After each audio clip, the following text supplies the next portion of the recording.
안녕하세요. 네, 우리 오늘 이제 확률과 통계 개강 날이고, 이론 수업, 이론 강의, 아니, 수업은 아니고, 이론 강의 마지막 강의입니다. 확통. 맞죠? 네. 쭉 달려오신 분들을 미리 수고하셨어요. 개념 강의 지금 열심히 하고 계신데, 자, 아무튼 마지막 개념 강의고, 자, 간단하게 OT하고 시작하죠. 확률과 통계 3주 과정입니다. 수강생분들 이제 카페 오셔가지고 등업 신청하시면 되겠어요. 다음 황창주 전공수학 치셔가지고 요 내용 적어서 등업하시면 되겠고, 등업글 지우지 마시고 닉네임 변경은 불가합니다. 비대세로 당연히 가능하고요. 그래서 카페는 이제 각종 개념 테스트, 과제, 종합 문제 이런 풀이들이 올라가요. 혹시나 또 수정 사항이 있으면은 또 올리기도 하고요. 그래서 수업 자료 2024 고란에 확률과 통계 거기 클릭하셔서 보시면 되겠습니다. 그리고 이제 매주 직강생분들 개념 테스트 진행이 되고요. 인강생분들은 이제 자료로 제공이 되고요. 그래서 확률과 통계는 예제 변형 문제로 구성될 예정이고요. 인강생분들 자료실에 제공이 되고, 직강생분들은 이제 당일 프린트 그리고 직강생 전용관이라는 곳에 또 따로 제공이 됩니다. 지스쿨 사이트 오른쪽 상단에 전체 메뉴라는 거 눌러보시면은 밑에 직강생 전용관 있을 거예요. 그래서 직강생 보충 강의 거기에 찾아보시면 되겠습니다. 그래서 이제 요거 직강생분들만 채점이 되고요. 9시 35분까지 제출한 것에 하나입니다. 그래서 제가 이제 수업 끝나고 채점을 해가지고 메일로 전송을 해드리겠습니다. 역시 이제 풀이 카페 제공이 되고요. 근데 마지막 주차 3주차에 대한 개념 테스트는 제공은 하지만 이제 채점은 안 된다는 거. 그리고 또 매주 과제 제공이 되고요. 그리고 풀이 역시 카페 제공이 되고, 요거는 이제 직강생분들하고 인강생분들은 1, 6월, 1, 8월 패키지생 분들만 채점이 됩니다. 단 기한 내에 제출을 하셔야 되겠고, 토요일 수업이니까 일요일 오전에 업로드가 되거든요. 그래서 수요일 오후 6시까지, 그 다음 주 수요일 오후 6시까지 제출을 하시면은 채점을 해드리고요. 그래서 수요일날 이제 제가 받으면은 그 주 또 토요일 중으로 이제 다시 돌려드립니다. 메일 발송으로는 안 되고요. 그리고 제출 방법은 제가 이제 제공해드린 과제 양식 파일에 혹은 프린트에 풀어가지고 제출을 하시면 되겠어요. 자신이 개인적으로 푼 연습장을 제출하는 건 아니고요. 그래서 직강생분들 직접 제출하시거나 시간 내에 맞춰서 제출하시거나 아니면 메일로 기한 내에 제출하시면 되겠고, 인강생분들은 다운받아 프린트 해가지고 풀어서 다시 스캔해서 첨삭골 안에 올리시면 되겠어요. 그래서 이제 기한이 늦은 거, 이름 쓰지 않은 거, 그 다음에 이제 제공한 과제 파일에 풀지 않은 거, 하나의 PDF 파일로 제출하지 않은 거, 이런 것들은 채점이 불가합니다. 그리고 이제 마지막 주차에 종합 문제하고 역대 기출 문제 제공이 되고요. 풀이 역시 카페에 올라가고, 그리고 이제 역대 기출 문제는 우리가 수업 시간에 거의 대부분 할 거고, 혹은 과제로 풀어보라고 해요. 제가 겹치는 내용에 대해서는. 그래서 판서 노트, 과제 풀이 요거 참고하시면 되겠습니다. 풀이는 따로 뭐 이렇게 모아서 뭐 제공이 되는 건 아니고요. 역대 기출 문제는 요 하반기 때 다시 한번 풀어보시는 걸 권장합니다. 요거는 이제 채점은 없고요. 그리고 이제 수업 후 그리고 다음 카페에 질문하시면 되겠습니다. 있으시면 수강 과목 수업 관련 내용이 하나고, 기한은 확률과 통계 보니까 6월 3일 오늘 이제 개강을 해서 17일 종강을 하죠. 그래서 15 더하니까 7월 2일까지 그때까지 이제 질문하시면 되겠습니다.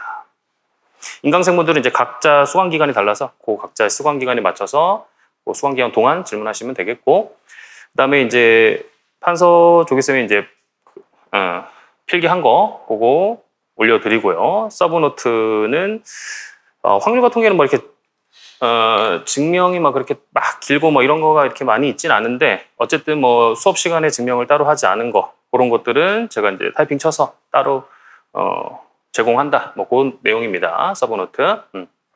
1주차는 서브노트가 없어요. 1주차 오늘은 서브노트가 없습니다. 자, 그리고 영상 문제 있거나 뭐 인쇄 문제, 이런 기술적인 문제는 학원에다가 문의를 하셔야 돼요. 저한테 말고.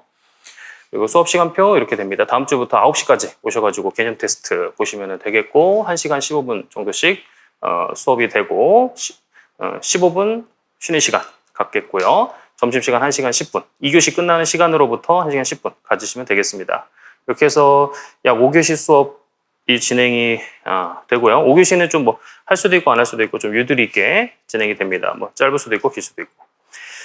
그래서 질문하시면 하실 분 하시면 되겠고, 스터디 혹시나 원하시는 분 있으면은 여기 왼쪽에 조교쌤한테 설문지 받으셔서 설문지 작성해서 점심시간 때까지 내주시면은 있으시면 이제 구성을 해드릴게요.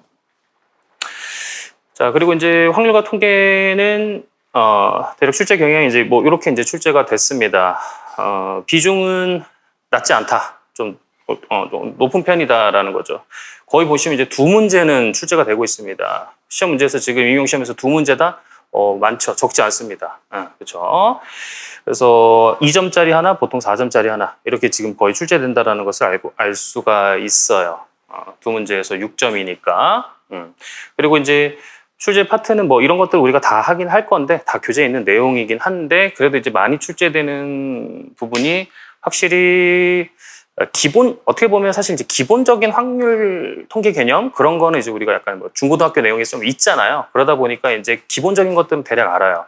그러면은 이제 임용 시험에 낼 만한 수준의 개념의 그거는 뭐냐라는 거지, 그 내용을. 그것이 이제 어떻게 보면 결합 확률 분포라는 거예요. 이런 거는 안 하거든요. 그렇죠? 공부하지 않으면은 좀 맞추기가 힘든 내용이거든요. 아무리 좀 쉽다고 하더라도. 그래서 이제 그런 결합 확률 이쪽 파트가 좀 많이 출제가 되는 추세이고요. 보다시피. 그래서 최근 2022년, 2023년 이때도 이제 이렇게 이제 나왔습니다. 그래서 계속 두 문제씩 6점으로 출제되고 있고, 결합 확률 분포가 좀 물론 다 중요하겠지만 그래도 결합 확률 분포가 조금 더 확실히 중요하긴 하다라는 거. 과목의 특징 및 공부 방향. 일단은 확률과 통계를 하기 위해서는 기본적인 해석학 개념은 조금 있어야겠어요. 이렇게 막 심도 있는 해석학이 들어가진 않아요. 근데 기본적인 좀 그런 개념에 대한 내용이 좀 필요하겠고, 다변수 미적분학도 좀 쓰입니다. 특히 그 중적분, 우리가 이제 결합 확률 그쪽이 중요하다고 했는데 그쪽에 이제 우리가 중적분을 자주 하게 돼요. 그래서 그쪽 내용은 좀 가지고 있어야 된다라는 거. 그리고 예상 배점은 아까 말했던 대로 6점이 될 가능성이 높아요. 근데 모릅니다. 뭐 4점짜리 하나로 나올 수도 있고, 그거는 시험장에서 당황하면 절대 안 된다라는 거예요. 그냥 항상 열어둬야 돼, 가능성을. 이 사람이 어떻게 낼지 모른다라는 거를 항상 열어두고 그냥 덤덤하게 그냥 풀면 되겠습니다. 뭐 그런 거 너무 연연해할 필요는 없겠고요. 그리고 이제 확률과 통계는 뭐 사람마다 차이는 있겠지만은 제가 생각하기에는 그렇게 어렵지가 않아요. 좀 굳이 따지면 이제 쉬운 편에 속하는 학문입니다. 왜냐면 내용 수준이 막 깊지가 않습니다. 해석학처럼 막 대수처럼 막 엄청 깊게 들어가고 막 이렇게 하지는 않아요. 그래서 그렇다는 건 상당히 어렵지는 않다는 거죠. 그래서 그렇게 크게 어렵지 않고요. 그다음에 문제 수준도 평이한 편이에요. 근데 간혹가다 이제 조금씩 좀 까다로운 문제가 좀 당연히 나올 수는 있지만은 전체적으로 그래도 평이한 편이다. 해보시면 아시겠지만 그렇게 어렵지는 않습니다. 쉬운 편이고요. 그리고 이제 이 확률과 통계가 이제 조금 까다로운 점은 좀 다른 학문하고 차이가 좀 있죠. 다가간 접근법 자체가 좀 차이가 있습니다. 일단 수학이라는 것이 당연히 엄밀함을 근거로 이렇게 제시를 하고 내용을 전개하고 이렇게 해야 되는데, 확률이라는 것이, 통계라고 하는 것이 그런 엄밀성이 상대적으로 떨어지죠. 그렇죠?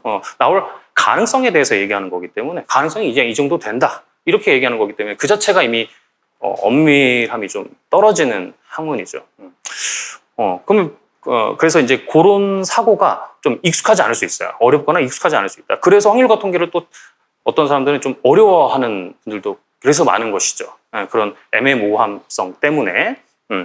하지만 이 확률과 통계가 어떻게 보면 제일 실용적이다라고 할 수가 있어요. 우리가 그 가능성을 무시할 수는 없죠. 동전 던져서 안면 나올 확률이 2분의 1이라는 그 가능성을 무시할 수는 없어요. 정확히 2분의 1이 되진 않겠지만 계속 던져봐도 가능성을 무시할 수는 없습니다. 그래서 어떻게 보면 이제 실용적인 학문이다 그래도 라고 할 수가 있겠습니다. 그래서 배우는 데 의의가 있겠고, 그리고 이제 크게 어렵지 않기 때문에 수업 한번 쫙 하면서 열심히 하면서 착착 따라오면서 한번 전체적으로 훑고 그다음에 이제 문제 위주로 잘 푸셔서 실력을 향상시키면 충분히 되겠어요. 그래서 꼭 잘 이 6점을 잘 가져가야 되는 학문이다, 과목이다라고 보시면 되겠습니다. 됐죠? 자, 그러면은 오늘 이제 1주차 요거를 시작을 해보도록 하죠. 일단은 예상 진도는 3.3절까지는 나가려고 합니다. 1장은 이제 기본적인 당연히 확률에 대해서 들어가 봐야겠죠. 자, 보면 일단 여러 가지 용어들이 좀 많이 나옵니다. 그래서 시행, 일단은 당연히 뭐 확률 알아보려면 시행을 해야 되니까 그거는 뭐 동일한 조건 하에서 반복할 수 있는 실험이나 관찰 이런 걸 시행이라고 하겠고요. 예를 들어서 한 개의 주사위를 던지는 거, 한 농구 선수가 3점 슛을 성공할 때까지 던지는 거, 그다음에 어떤 건전지의 수명을 측정하는 거, 이런 것들 다 그냥 시행이라고 보시면 되겠고, 그다음에 그럼 이제 그 시행을 했으면 결과들이 있지 않겠습니까? 어떤 결과? 그래서 이제 어떤 시행에서 일어날 수 있는 가능한 모든 결과들의 집합, 그것을 이제 표본 공간이라고 하겠고, 그 각각 하나의 결과들, 그 원소인 거죠. 그러니까 표본 공간의 원소, 그것은 이제 표본점이라고 하겠어요. 표본 공간의 각각의 원소들은 표본점이 되는 것이고, 또한 표본 공간의 부분 집합, 그거는 사건이 되겠어요. 뭐 어떤 사건들, 표본점들의 일부, 이 부분 집합이 어떤 사건이라고 볼 수 있는 거죠. 그런 사건. 그 다음에 하나의 원소로 이루어진 사건을 근원 사건. 표본점 이렇게 하나씩 각 호돈소 그렇게 이루어진 것을 근원 사건이라고 하겠습니다. 자, 예로 좀 보면은, 자, 이게 밑에 이제 각 정의마다 밑에 뭐 얘가 이렇게 그래도 조금씩은 있는데, 보면은 처음에 아까 했던 1번, 2번, 3번 그 번호를 따라가요. 알겠죠? 그렇게 보시면 되겠어요. 그래서 첫 번째 1번 했던 건 아까 그 1번 한 개 주사위를 던지는 것에 대한 내용이라는 거고요. 표본 공간은 당연히 1, 2, 3, 4, 5, 6 그렇게 되겠죠, 결과가. 그다음에 이제 짝수의 눈이 나올 사건 2, 4, 6 이렇게 모아둔 것이 되겠죠. 그렇죠? 요거의 부분 집합이 되는 것이죠. 그리고 2번이 아까 한 농구 선수가 3점 슛을 성공할 때까지 던지는 거 이거죠. 그래서 S가 success 해가지고 성공이라는 얘기고, F는 fail, 그래서 실패했다는 거예요. 성공할 때까지 던지는 거니까 뭐 첫 번째 바로 던져서 성공할 수도 있고, 아니면 첫 번째 실패하고 두 번째 성공할 수도 있고, 그런 걸 따져보면 이제 당연히 이제 이렇게 해서 표본 공간이 되겠죠. 3번 던져서 성공할 사건은 당연히 요게 되겠고, 이런 거 이제 근원 사건이라는 거지. 각각 한 점짜리, 한 점 집합들 다 근원 사건이 되겠고, 그 다음에 세 번째가 어떤 건전지의 수명을 측정하는 거. 당연히 이제 수명이니까 연속적이에요. 그렇죠? 그 값 자체가 어떻게 보면 시간인 거니까. 그래서 0 이상의 모든 실수들, 그것이 표본 공간이 되겠고, 건전지 수명이 5시간 이하의 사건, 당연히 요 부분 집합이 되겠죠. 자, 이렇게 이제 세 가지 예를 든 이유가 이제 약간의 좀 차이는 있거든요. 1번하고 2번. 에서 요 S는 이산 표본 공간이에요. 이산이라고 하는 건 기본적으로 떨어져 있다는 거예요. 연속적이지 않다라는 거예요. 그렇죠? 결과들이 이렇게 이제 이산적이죠. 1과 2. 떨어져. 그 사이 수가 얼마나 많은데 사실은. 그렇죠? 이게 다 떨어져 있고, 얘도 이제 어떻게 보면 하나 땅땅땅땅 한 개, 두 개, 세 개 이렇게 떨어져 있는 것이죠. 그래서 1번하고 2번은 이산 표본 공간이라고 하고, 3번은 연속적이죠. 그래서 연속 표본 공간인 거고, 특별하게 얘는 이제 유한 표본 공간인 거죠. 얘는 가산인 거고, 그렇죠? 가산 무한. 됐고, 그 다음에 이제 특별하게 그 유한 표본 공간 S의 어떤 사건 A를 구성하는 표본점들의 개수, A의 농도인 거죠. A의 농도, 그 사건의 원소, 포함된 원소의 개수, NA라고도 하고, 집합의 농도니까 우리 간단하게 또 이렇게 쓰기도 할게요. A의 농도이기도 하니까. 그래서 이걸 A의 빈도라고 하고, 요거 있죠. 전체 빈도분의 그 A의 빈도, 그거를 A의 상대 빈도라고 하겠고, 그래서 사건 A, 아까 그게 A가 짝수였죠? 짝수의 눈에 나올 사건. 그래서 상대 빈도는 6분의 3에서 2분의 1 그렇게 나오겠습니다. 그 다음에 이제 전사건, 공사건 이런 게 있는데, 전사건은 이제 어떤 시행에서 표본 공간의 모든 원소를 포함하는 사건이다. 즉 반드시 일어나는 사건이 전사건이 되겠고, 어떤 시행에서 표본 공간에 어떤 원소도 포함하지 않는 사건, 그거는 당연히 이제 공사건이 되겠어요. 예를 들어서 1 이상 6 이하의 눈이 나올 사건, 당연한 거 아닙니까? 그러니까 당연히 다 되겠죠. 나올 확률이 1이겠죠. 그래서 전 사건이 되겠어요. 모두는 반드시 일어나죠. 1이야 6이야 반드시 일어나는 거고 8의 눈이 나올 사건 절대 일어나지 않죠. 이거 공사건 이렇게 되겠고요. 자, 그 다음에 또 여러 가지 사건들이 있는데 어떤 시행에서 발생한 두 사건 A, B라고 할 때 A 또는 B가 발생하는 사건 A 합집합 B가 되겠죠. 그것이 한 합사건. A와 B가 동시에 발생하는 사건 A교비가 되겠죠. 이걸 이제 곱사건이라고 해요. 이게 교사건이라고 하는 책도 있긴 한데 보통 곱사건이라고도 합니다. 약간 이제 용어가 곱사건. 자, 그래서 예로 3의 배수의 눈이 나올 사건 B라고 한다면은 아까 그 짝수의 눈이 나올 사건이 아까 A였죠. 그래서 합사건은 당연히 합치면 되겠어요. 합집합하면 되겠고 곱사건은 3의 배수 중에서 짝수는 6밖에 없으니까 이렇게 되겠죠. 그 다음에 여사건.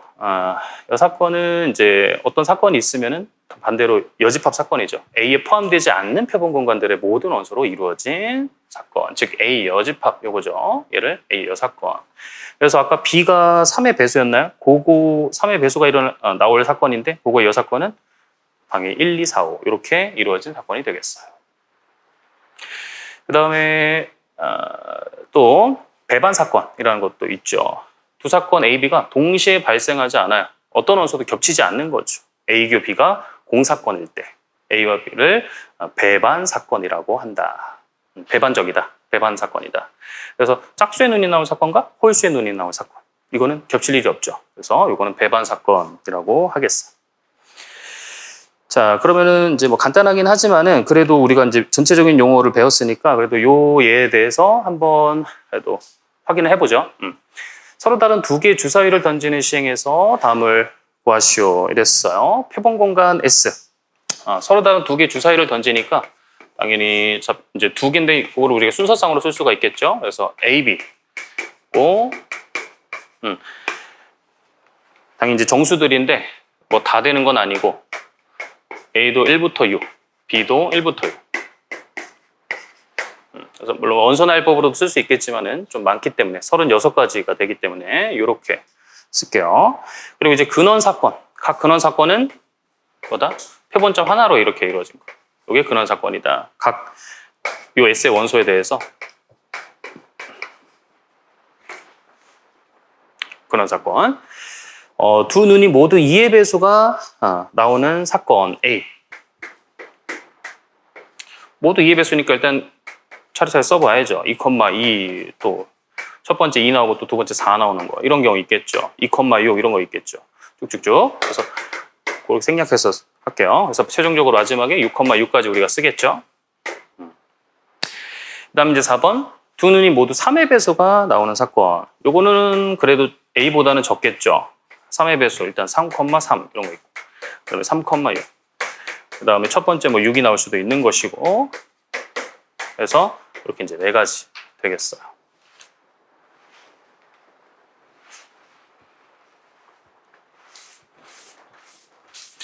그다음에 A의 빈도와 상대 빈도.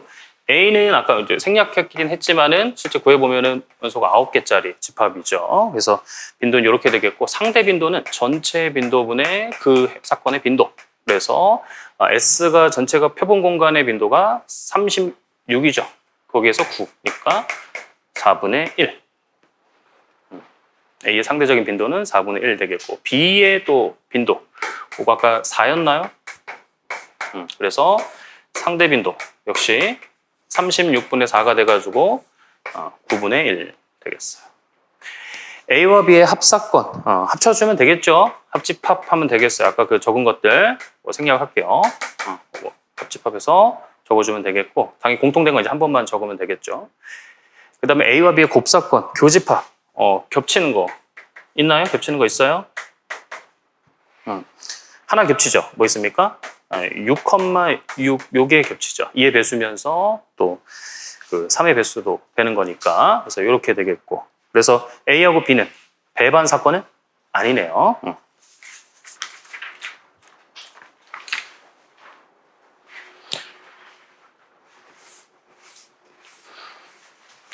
자, 그 다음에 이제 우리가 확률을 구하려고 하는데 일단은 확률이 기본적으로 세 가지 확률이 일단은 있어요.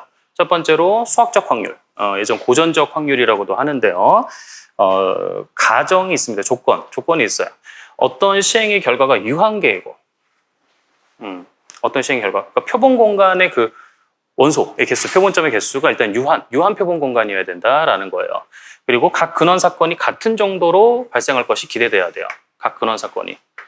그 표본 공간에 원하고 있는 그 각각의 근원 사건들이 같은 정도로, 같은 확률로 나올 정도로 기대가 돼야 될 그 두 가지 조건 만족한 상태에서 표본 공간 S에서 사건 A가 발생할 수학적 확률은 당연히 이만큼 발생할 가능성이 있지 않겠습니까? 어차피 다 동등하니까 각 점마다 나올 사건의 기대가 나올 정도, 기대성이 그게 다 동등하니까 S 개수분의 A 개수만큼 나올 확률이 많지 않겠어요? 그 정도 되지 않겠어요? 그렇죠? 그래서 여기 이제 수학적 확률이고, 참고로 이제 정구의 수명이 20시간 이상일 확률, 이거를 수학적 확률로 구한다. 못 구하는 거예요. 이거는 왜냐면은 표본 공간이 유한이 아니니까. 뭐 S의 개수 이거 뭔데요? 그런 건 얘기할 수가 없죠 지금. 그렇죠? 그 다음에 이제 또 하나 더, 하나의 육가락을 던지는 시행에서, 육가락 알죠? 윤 4개를 던지는데 원래는 하나만 갖고 와서 던지는 시행에서 볼록한 면 있죠. 볼록하고 이제 평평한 면이 있는데 볼록한 면이 나올 확률. 2분의 1이라고 할 수 있을까요? 아니죠. 그렇게 할 수 없죠. 왜냐하면 앞면, 뒷면 두 개밖에 없고 둘 중에 하나니까 2분의 1 이렇게 할 수 없죠. 왜냐하면 그 평평한 면하고 볼록한 면이 나올 그 기대성이 동등하지가 않아요. 같은 정도로 나올 걸로 기대가 되지 않습니다. 면적이 이렇게 그렇죠? 구부져 있고 넓고 하니까. 그래서 이런 거는 수학적 확률로 구할 수 없게 되는 거죠. 앞정 던지는 거 이런 거. 그렇죠? 자, 그럼 이제 한계 동전. 동전은 뭐 이제 우리가 앞면, 뒷면이 나올 정도, 같은 정도로 나올 것으로 기대가 되고요. 표본 공간도 유한이죠. 한계 동전을 3번 던지는 거니까. 자, 그래서 요거를 구하려고 해요. 첫 번째 결과가 뒷면일 확률, 뒷면이 한 번 나올 확률, 요거를 각각 구하려고 하는데요. 자, 일단은 표본 공간 S를 다 우리가 생각을 해볼 수가 있어요. 앞뒤 쓰기 좀 힘드니까 H를 앞이라고 하고, 앞면이라고 하고, 그 다음에 T를 뒷면이라고 할게요. 그래서 표본 공간 S를 다 적어봅시다. 그러면은 일단은 앞면이 계속 나올 수가 있죠. 3번. 앞 이렇게. 그래서 그다음에 이제 뒷면이 한 번 나올 수가 있죠. 그래서 이렇게 혹은 이렇게. 첫 번째 나올 수도 있고요. 그다음에 이제 뒷면이 2번 나올 수가 있죠. 앞, 뒤, 뒤. 뒤, 앞, 뒤. 그다음에 뒤, 뒤, 앞. 그다음에 다 뒷면이 또 역시 나올 수도 있겠고요. 그래서 표본 공간은 이렇게 되겠어요. 그렇죠? 그러면은 이제 첫 번째 결과가 뒷면일 사건. 일단 첫 번째 결과가 뒷면일 사건 우리가 A라고 하고, 뒷면이 한 번 나올 사건 그거를 우리가 B라고 합시다. 그러면은 확률. 요거는 우리가 수학적 확률로 구할 수가 있다라는 것이죠. S의 농도분의 A의 농도. 상대 빈도가 결국은 수학적 확률이 되는 거죠. 고전적 확률. 그래서 8분의 자, 첫 번째 결과가 뒷면이래요. 그러면은 요거죠. 이렇게 4개 모아놓은 게 바로 부분집합 A 얘가 되겠어요. 그래서 4. 즉 2분의 1. 뒷면이 한 번 나오는 거. 한 번 나올 확률. 역시 수학적 확률로 구할 수가 있겠고, S8분의 B는 뒷면이 한 번 나온다. AT가 하나인 거. 요거. 그래서 요게 B. 즉 8분의 3 되겠네요. 됐죠?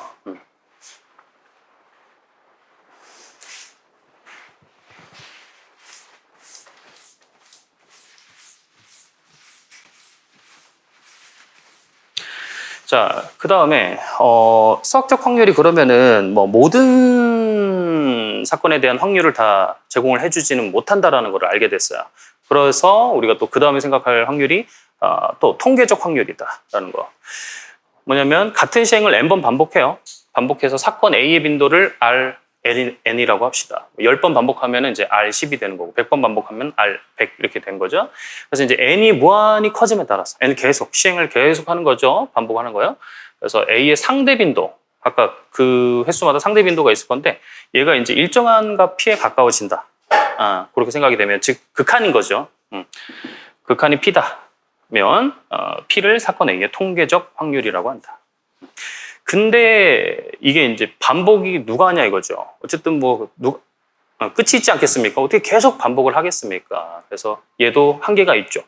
통계적 확률에서 사건 A의 상대 도수가 일정한 값을 수렴한다고 가정하지만은 가정한 거죠. 사실 이게 뭐 정확히 수렴값을 알 수는 없는 거고요. 왜냐하면 계속 반복할 수는 없기 때문에 실제로 시행을 한없이 이제 반복할 수는 없으니까 n이 적당히 클 때, 충분히 클 때 n분의 rn의 값을 통계적 확률의 p의 근사값으로 한다라는 거예요. 적당히 이제 타입을 봐야죠. 그렇죠? 타입을. 그래서 어쨌든 얘도 단점은 있는 거죠. 그렇죠? 자, 그래서 보면은 아까 육가락 그것이 이제 수학적 확률로 구할 수는 없다 그랬는데요. 육가락을 던지는 시행이 나올 그 각각의 사건이 같은 기대치를 갖지 않기 때문에 그래서 한 개의 육가락을 n번 반복하여 던지는 시행을 해가지고 그 볼록한 면이 나온 횟수의 결과가 다음과 같았다. 이때 이 육가락의 볼록한 면이 나올 확률의 근사값을 구하시오 이거죠. 그래서 100번 시행했더니 그 윗면, 볼록한 면이라고 할게요. 윗면이. 그 볼록한 면이 나온 횟수가 29번이다라는 거죠. 그러면은 요때 확률은 뭘로 볼 수 있냐면은 100분의 29 이렇게 볼 수가 있죠. 얘는 그러면은 200분의 54, 400분의 128. 각각의 상대 도수가 지금 이렇게 돼요. 800분의 248.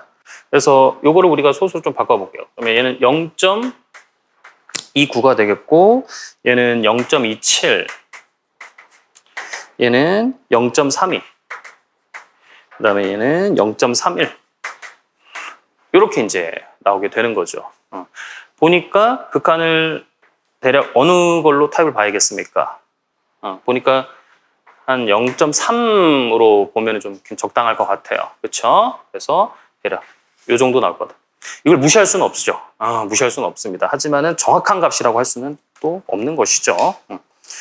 어쨌든 그래서 뭐 많이 시행하면 할수록 좋긴 하겠지만 또 그렇게 하기가 쉽지는 않다. 단점이 있다라는 거. 자, 그 다음에 이제 또 기하적인 측도로 제공이 되는 그런 사건은 또 기하적 확률로 구해야 되겠는데요.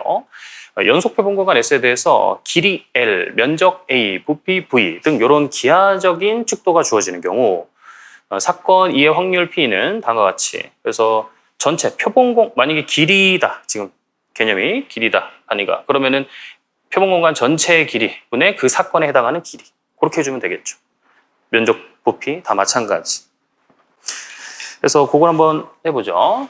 예를 보면 한 변의 길이가 2인 정사각형 내부에 임의로 한 점을 찍을 때 정사각형의 밑변과 이루는 삼각형이 둔각 삼각형이 될 확률을 구하시오. 딱 보면 이제 기하적인 확률이거든요. 그렇죠? 그래서 지금 정사각형이 이렇게 주어져 있고요. 한 변의 길이가 입니다. 맞죠? 자, 근데 이제 정삼각형 밑변 요거라고 할게요. 요거 밑변과 이루는 삼각형이 그러면 이제 얘를 한 변으로 하고 여기 내부에 한 점을 찍어서 지금 있는다는 거죠. 얘랑 그 삼각형이 이제 둔각 삼각형이 될 확률을 구하시오 이거예요. 둔각. 그러면 이제 가장 큰 각 그것이 90도 보다 커야 되거든요. 그러면은 그 확률은 어떻게 되냐 이거죠. 그거는 우리가 이제 요 원을 생각을 할 수가 있죠. 반원. 그렇죠? 반지름이 1이겠죠. 여기까지 이게 절반까지 올라간 거예요. 왜냐면은 만약에 점이 이런 데 있으면은 점이 요런 데 있으면은 이렇게이면은 요거 몇 도죠? 90도죠. 그렇죠? 여기 원 쭉 있을 때 요거에 대한 중심각이 180도니까 원주가 2분의 1 되잖아요. 그렇죠? 여기 90도가 되죠. 그렇다면은 이게 직각삼각형이거든요. 그렇죠? 그러면 만약에 내가 욕심부려서 여기 원을 넘어섰다면은 더 넘어섰다면은 당연히 여기 어떻게 되겠어요? 여기 이제 예각이 되겠죠. 근데 이제 이거보다 더 낮게 했다면 이렇게 했다면은 그렇게 되면은 둔각이 되겠죠. 그렇죠? 그러면은 저 둔각 삼각형이 일어나게 될 그 사건에 있는 점은 바로 요 반원의 내부, 여기다라는 거지. 그렇죠? 여기다. 따라서 우리는 기하적 확률, 지금 단위가 면적이죠, 개념이. 그래서 에어리아 A라고 할게요. 여기에서 전체 정사각형, 정사각형의 면적, 요거 면적분의 그 다음에 요 반원의 면적, 얘가 되겠죠. 그래서 얘는 지금 면적이 4죠. 그 다음에 반원은 몇입니까? 반지름이 1이니까 파이고 절반이니까 2분의 파이. 이렇게 되겠죠. 따라서 8분의 파이. 그래서 이런 거는 이제 기하적 확률로 당연히 구해야겠죠. 그 다음 또 하나, 이거 기출인데 또 같이 볼게요. 정삼각형의 내부의 한 점 P에서 각 변에 그은 수선, 변에다가 이제 수직으로 수선 내린 건데 수선의 길이를 ABC라 할 때 ABC가 삼각형의 세 변의 길이가 될 확률을 구하시오. 이랬어요. 자, 지금 정삼각형 이렇게 지금 있는데요. 뭐 어떤 썸띵 한 점에서 한 점 P에서 수선의 길이, 각 변에 내린 수선의 길이 요거죠. 요것을 A, 그 다음에 여기다 내린 거를 B, 여기다 수선 내린 거, 각각 수선 내린 거, 여기다 내린 거를 C, 이런 상황이에요. 근데 이제 이 ABC가 삼각형의 세 변의 길이가 될 확률을 구하랍니다. 자, 그러면은 이때 ABC가 삼각형의 세 변의 길이가 될 사건, 길이가 될 경우, 요거를 우리가 스타라고 할게요. 그러면은 스타가 되기 위해서는 뭘 만족을 해야 되겠습니까? 삼각형의 세 변, 삼각형의 어떤 그냥 세 변 제시했을 때 무조건 삼각형의 세 변을 이루는 거는 아니죠, 맞죠? 뭐가 만족이 돼야 되냐면 어떤 두 변의 길이를 더해도 다른 한 변의 길이보다는 커야겠어요. 그거를 만족하면 삼각형이 될 수 있죠. 그래서 이것도 그렇고, 그다음에 A 플러스 C, 이것도 그렇고, 그다음에 B 플러스 C, 요렇게 이제 세 가지를 만족을 하면은 삼각형이 되죠. 자, 그러면은 이제 이걸로 어떻게 이제 확률을 구할 수가 있을까? 이 조건으로. ABC에 대해서 어떻게 기하적인 축도로 확률을 구할 수가 있을까? 이건데, 자, 이런 상황에서 우리가 생각을 해볼 수 있는 거는 이 ABC가 또 상관이 있는 게 바로 이 삼각형의 면적하고 또 관련이 있죠. 넓이. S를 삼각형의 넓이라고 할게요. 그러면은 이 S를 ABC 관련해서 우리가 써볼 수 있을까요? 중학교, 고등학교 그때 나온 건데, 자, 요렇게 이제 보조선. 그거 보면 이 삼각형은 어쨌든 간에 요 삼각형, 요 삼각형, 요 삼각형 세 개의 넓이 합과 같다라는 거죠. 요 삼각형의 넓이는 어떻게 돼요? 밑변에다가 높이하고 2분의 다 똑같거든요. 그거 해서 세 개 해서 더한 거랑 같죠. 근데 이제 한 변의 길이가 지금 안 줘졌으니까 그 한 변의 길이는 그러면은 L이라고 할게요. ABC 썼으니까 L이라고 합시다. 자, 그러면은 S는 어떻게 볼 수 있냐면은 A 곱하기 L에다 2분의 1. 요거. 그 다음에 B 곱하기 L에다 2분의 1. C 곱하기 L에다가 2분의 1. 이렇게 이제 볼 수가 있죠. 그러면은 2분의 L 공통이니까 A 플러스 B 플러스 C. 이렇게 돼요. 근데 이제 정삼각형 넓이 구하는 공식 있죠. 그렇죠? 뭐 있습니까? 4분의 루트 3 A제곱. 한 변의 A라고 했을 때 지금 L이니까 4분의 루트 3 L제곱. 이렇게 이제 엮을 수가 있거든요. 그러면은 L을 하나 우리가 캔슬을 하고요. 그렇죠? L을 하나 캔슬을 하고 2도 우리가 캔슬을 하게 된다면은 A 플러스 B 플러스 C가 뭐라는 거예요? 2분의 루트 루트 3L이라는 거죠. 2분의 루트 3L? 이건 또 정삼각형의 무슨 공식이죠? 정삼각형의 높이를 구하는 공식이죠. 그러니까 H, 이거 높이라고 할게요. 정삼각형의 높이. 자, 그래서 이제 ABC가 이 정삼각형에 뭐와 관련 있나 봤더니 바로 합이 높이가 된다라는 그런 관계식이 나온 거예요. 맞죠? 자, 그러면은 지금 요 내용에 의해 가지고 요거를 우리가 정삼각형이랑 엮어야 되거든요. 그렇죠? 정삼각형의 어떤 성질하고 엮어야 되는데 그걸 높이랑 엮어볼 수가 있겠어요. A 플러스 B 플러스 C가 H인 거니까 그러면은 A 플러스 B는 뭐예요? H 마이너스 C가 되죠. 그럼 H가 20보다는 커야 되는 거죠. 그렇죠? H가 20보다는 크다. 마찬가지 다 똑같죠. 그럼 H가 2B보다 커야 되고 H가 2A보단 커야 돼. 그렇죠? 이 내용이고. 그럼 이 말은 무슨 말이에요? 결국에는 이 ABC 모두 뭐보단 작다? 2분의 H보다 다 작다라는 얘기가 되겠어요. 그렇게 되면 스타를 만족한다라는 거죠. 그렇죠? 자, 그렇다라는 거는 어떻게 될까요? ABC가 어디 있어야 돼? ABC가 이 A가 이 높이인데 요 A가 이 정삼각형의 높이의 절반보다는 아래에 있어야 된다는 거예요. 그 P가 지금 이런 상황이면 될까요? 안 될까요? 이게 안 된다는 거예요. 높이 절반은 당연히 여기 중심, 여기 중간 해가지고 여기보다는 아래에 있어요. 이쪽에 있어야 됩니다. P가 A만 생각을 했을 때는. 근데 B를 생각을 했을 때는요. 이런데 이렇게 올라가면 안 된다는 거지. 그러니까 또 같은 논리로 여기 같은 점 다 중점 찍었을 때 그 중심 여기보다는 아래에 있어야 된다. C 입장에서 봤을 때 그러면은 여기서 아래에 있어요. 이쪽에 있어야 된다.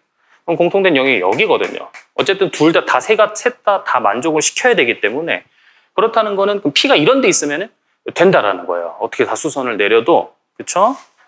다 높이의 절반보다는 작게 된다 이거죠. 그러면 한마디로 P가 놓일 수 있는 표본 공간은 원래 이제 삼각형 그건데 저 조건을 만족하는 사건의 P에 놓일 공간은 어디예요? 저 삼각형에 있으면 되겠죠. 그러면 지금 단위가 그러면 기하적 측도가 넓이가 되겠죠. 그렇죠? 따라서 정삼각형의 면적 요거 분의 저 중간에 있는 역삼각형 요거가 되겠죠. 당연히 4분의 1이 되겠죠.